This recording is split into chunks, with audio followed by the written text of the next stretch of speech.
tepuk tangan yang meriah untuk Niken Salindri. Oh. Tenan Indonesia. Karismatik tenan nggih. Estu. Sida ngaturi Pak Bupati. Oh, Sias, Pak. Nggih. Mangga. Ciri khasé Piyai Madiun ya. Pundi maksane? Panas-panas melaku, nadyanto sayah mestinipun, repot mestinipun. Kula nyuwun kanthi sanget mewakili warga masyarakat Madiun Bapak Hariwur. Monggo nadyanto namung sak kemperangan katuran pinarak wonten pepanggungan mriki. Ya, diaturke panas-panas mlaku. Ya.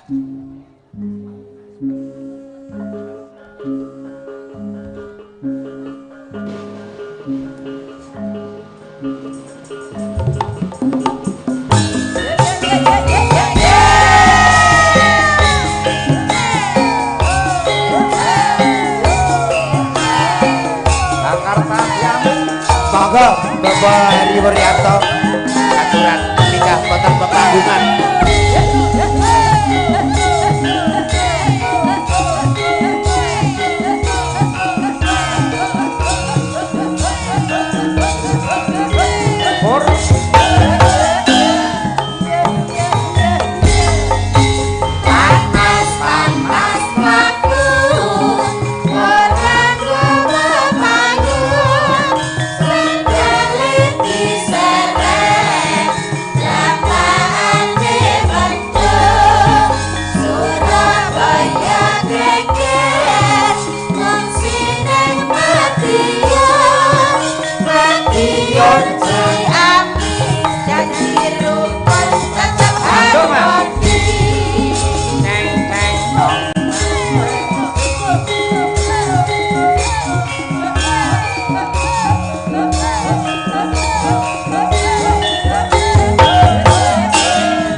Sepisan malih nyuwun tepuk tangan kagem Bapak Bupati Madiun Pak Hariwur. Sugeng rawuh Bapak niki wau nggih. Saking pundi kok dalu-dalu nembe rawuh? Ngapunten niku wonten anu. Napa Isra Miratan niku. Oh, Isra Mi'raj alhamdulillah nggih. Sonten tindak terus dalu mirsani wayang mongko kudu keliling waktu subuh. Ayo kaya ngono kuwi. Mugi-mugi tansah pinaringan seger kewarasan Pak Bupati. Nggih. Nggih. Jane yen kula wau jane pengen jenengan jenak pinarak wonten ing palengganing ingkang putra niku genduk Niken Salindri Kula niku. kuangen ya, Pak. Bismillahirrahmanirrahim. Assalamualaikum warahmatullahi wabarakatuh. Waalaikumsalam. Alhamdulillah, syukurillah, la haula wala quwata illa billah ma ba'du. Alhamdulillah niki selamat dumateng Bekirjo Agung Baru ingkang sampun ngawontenaken tasakuran. Niki badine tambah kathah ngoten soalé. Melipat ganda. Nggih mugi-mugi rencana untuk swasembada gula tahun 2028 insyaallah terlaksana. Amin ya rabbal alamin nggih. Niki pemerintah Kabupaten Madiun nggih nyupport Pak DM. Mugi-mugi Bekirjo Agung Baru nanti juga hasilnya luar biasa. Ngaten nggih. Amin. Niki langsung mawon. Lah pripun Bapak? Nggih, monggo. Dek zaman berjuang yor kelingan anak lanang yen tak openi saiki ana ngendi jarene wis menang keturutan sing digadang yen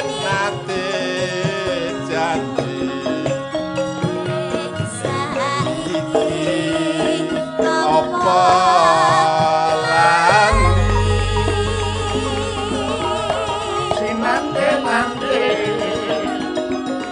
neng gunung baca dongi sego jagung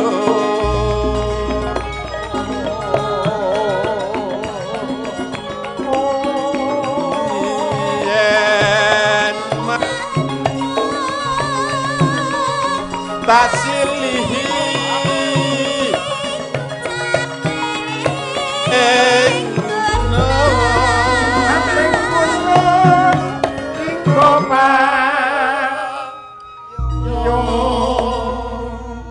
Salin iki wau Jawa terus ngangge caping. Lah nggih lerep men adem men tentrem ngoten Bapak. Nggih.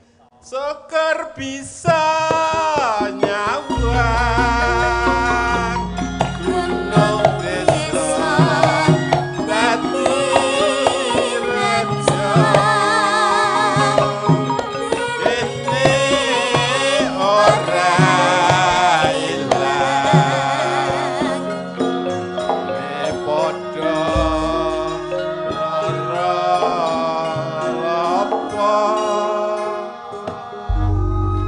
Tepuk tangan untuk Bapak Bupati yang sangat merakyat dan berbudaya. Panjenengan ngangkat cul caping gunung yang langsung plek karo larase kaya pas ngoten lho, luar biasa. Iki dong-dongan. Dong-dongan nggih. Nggih. Piyayi. Mbok Wilih ngaten mugi-mugi sedaya masyarakat Kabupaten Madiun tetap guyub rukun. Amin. Bangun Kabupaten Madiun mugi-mugi dados kabupaten ingkang bersahaja, bersih, sehat lan sejahtera. Amin. Dengan dalem suwun mugi-mugi sing penting estu. Sedaya masyarakat guyub rukun insyaallah kanthi guyub rukun mangke masyarakatipun saged sejahtera. Amin ya rabbal alamin. Kirang langkungipun nyuwun pangapunten. Assalamualaikum warahmatullahi wabarakatuh. Waalaikumsalam warahmatullahi wabarakatuh. Sembah nuwun Bapak. Nggih.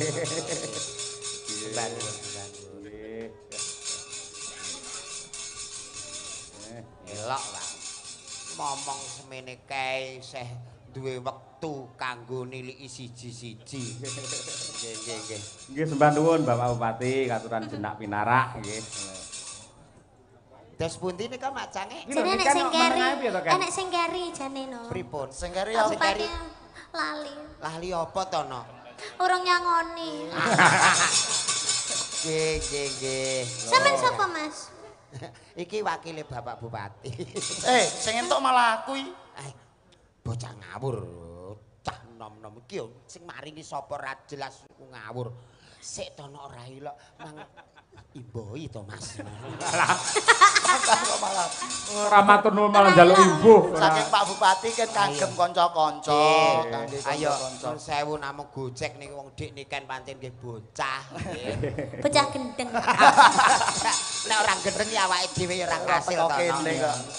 Ya. Ya ning gendenge gendeng karo kabudayan karo kesenian. Iya. Kangge panglipur Mak Sange. Leres. Saking Pak Supari nyuwun gending kagem para petani tebu, mugi-mugi giling tahun 2026 semoga harga tebu tetap sempurna. Amin. Sukses. Amin. Gendingipun Lestari Lintang Asmara. Ayo. Pilihan Nduk, ndi Nduk? Ayo. Manut, Pak. Lestari ya. Nggih. Oke, dikancani Mbak Birgita Ayu. Dik Birgita iki apal, Dik Birgita iki langsung cek. Ayo nok, ayo. Semangat wis. Adimu wedok wis semangat. Ayo sayang. Ya, saya udah sabar. Ngger wong wedok kok Lah tinggal iya. sayang iki lho. Nek dandan ra ditunggoni Maaf nek Mas, ya Allah, sama ini jangan gemati banget karo aku Lah janan. piron ki aja pas nggon tengah, dadi nek Dendi? dienggo ndakah iki rondok miring. Iya. Aku merah di ngonokne. Loh, Omong jare sampean mong seneng niken, saiki karo aku kaya ngene. Lah nikeni Mas yo adimu kae nek ngadi busana wis bener brosmu barang ora pas nggon tengah. Aku marah di ngonokne. lho iku lho nikan niku piye Padahal sing usane? ngelem-ngelem sampean ganteng aku mean. Sayang tak benakke, wah bocah kok puwiter ngene. Iki Mam. Ayo nek purek kok tak pateni lho. Kok dipateni iki piye to? Pateni susahe ben karek rasa senenge cah cilik iki kudu dukung. Ayo mriki sayang. Gendong. Wah, Ngene iki lho. kandhane iki malah sentuh bejo sampean iso gendong Niken lho. Gede kok nyuwun gendong ya. Lah rasane kaya ape geret lori ya. Ayo sayang. Sia-sia temen iki lho. Wah, rusa tenan nih Mbak Julang. Mas Jola, aku ya pengen digendong. Aku ya pengen digendong. Iki Mary, ayo. Alah wis iso pipis dhewe kok Oma gendong. ya pengen sampean iku kudu adil. Wah. Noh, jare sayange be aku tok. Lho iki nah. Lho kok ucul, Niken ucul. Ayo Ayo. sayang. Gendong aku tok. Lakoh tenan iki, kuat Aku tenan. ya pengen digendong Mas Jola. Aku ya pengen. Sik, aku tak ning musala ape ngisak. Kok ning musala tak ape ngisak iki lho. Wong loro usung-usung wong masalah. Makanya milih salah siji, milih aku apa milih iki? Lah, Nek ayo. aku jek perawan lek iki mbok. Jek perawan. Ya ora jare perabi. Kowe ki aja ngono kuwi, kono jenenge fitnah ya aja menyebar fitnah. Ora, lek jare perabi, kan yo aku ora roh. Wis Tengahi Mas Julang, tengahi Mas. Iki piye iki piye? Awakmu iki wis gedhe ngalah karo sing cilik. Pokoke muni isih buntu ngono wae. Angel to. Ora Iki kan padha yo pesen, padha. Mas, ana. Mbak Yumu ki nek kadung purik ngono kuwi iki isih Jelas to Mas. Mama iki mbek iki ae, aku mbek iki. Wis, yo. Ngono. Aku nek jajar nikah ini ning kamera nikah ini koyo Lah justru kuwi aku mau goleki kuwi. Kaya hitam putih. Dadi iki. Jelas hitam putih lho. masa ya nuwun sewu. Aku iki jejer wujude iki niken karo jolang. Lho ning kamera kok iso niken karo asu kuwi piye to?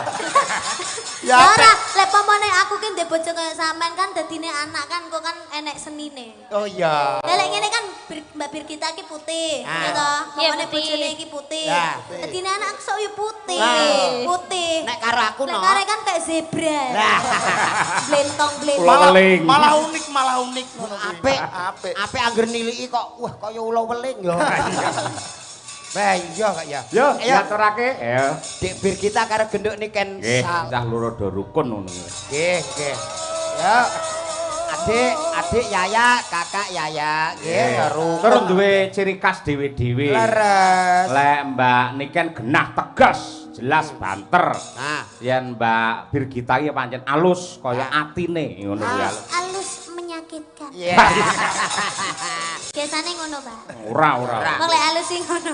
Lho, kok lek biasane halus sing ngono kuwi. Nek. Kan iki senengane iki menggiring netizen kok. Lah Kan iya. aku dihujat Nes lho. Iya. Ora, lah jarimu bodoh amat. Lah ya wes jo menggiring tapi. Kita omongi, amat saiki wis pinter ra bodho. Ngawur ya. Dan Ngene bodho amat. Wis lenggah saiki. yo. Lah lenggah, Pak. Ya Bapak tambah cune cerita sik dawa. Kabeh ya. Terima kasih, Pak. Terima kasih. Sampai Mas ketemu Jola. lagi, Pak. Nggih, tanggal 17 kan aja lali. Ya. Teng pundi, Pak? Lho, ngundang anjuk ya karo sampeyan ngono. Oke. Tanggal 17 kula teng Jakarta, Pak. Tak susul jak mulih jak ning Nganjuk kowe. Ayo mau mbiyen sabane Nganjuk. Ayo. Tanggapan. Nah, ya. Nggih. Mas Julang pinarak riyen nggih, Mas? Siap. Kula tak magita mbacutne gelar cerita. Ya. Siap. Oh.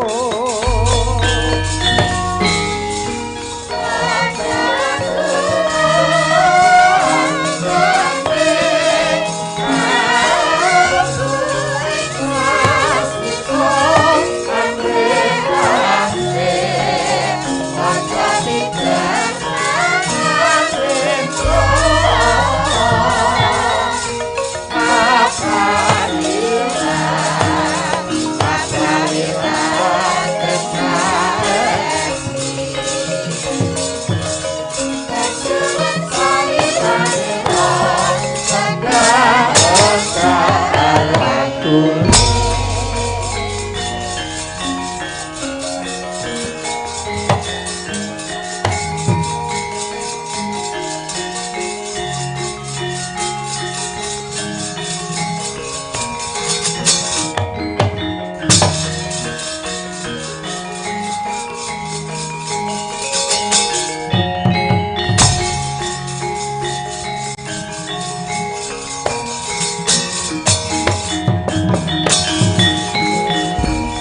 Latmara Sang Arjuna Hasmunira Kama no